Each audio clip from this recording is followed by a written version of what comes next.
2 মাস আগে হোয়াটসঅ্যাপ মেসেজে পরিচয় হয় একাদশ শ্রেণীর শিক্ষার্থী নাফিসার সাথে সাফায়েত নামের এক তরুণের।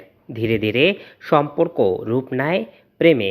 আর সেই প্রেমের ফাঁদে ফেলে ওই নারীর ছবি, ভিডিও নিয়ে দিনের পর দিন চলত ব্ল্যাকমেইল।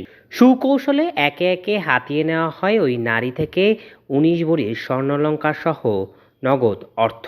কিছু জেনে যাওয়ার ভয়ে সন্ত্রস্ত ওই কিশোরী মায়ের স্বর্ণালংকার তুলে দেয় সাফায়েতের কাছে।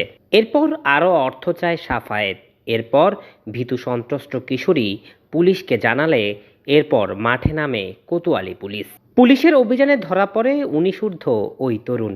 এ সময় তার কাছ থেকে উদ্ধার হয় প্রেস কার্ড সহ আত্মসাৎ করা 31 লাখ টাকার স্বর্ণালংকার ও নগদ অর্থ। হোয়াটসঅ্যাপের মাধ্যমে তাদের মধ্যে একটা পরিচিতি হয়। এর প্রেক্ষিতে তারা কিছু ছবি আদান প্রদান করে এবং এই ছবিগুলো এই সাফায়াত এডিট করে এটাকে একটু আপত্তিকর ছবি বানিয়ে ফেলে আর কি।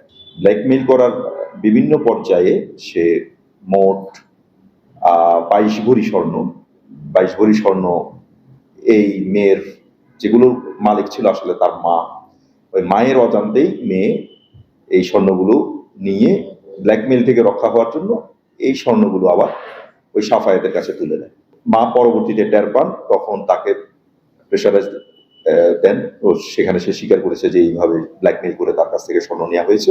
পরবর্তীতে তিনি মামলা করেন। মামলায় আমরা তদন্তে এই আসামিকে আমরা গ্রেপ্তার করতে সমর্থ হই। পুলিশ জানায় অনলাইন ফাঁদে এরকম একাধিক নারীকে টার্গেট করে সব হাতিয়ে নিত সাফায়েত। তবে সে কোনো চক্রের সাথে জড়িত কিনা তা খতিয়ে দেখছেন তারা। জুলকার নাইন, দৈনিক আজাদ।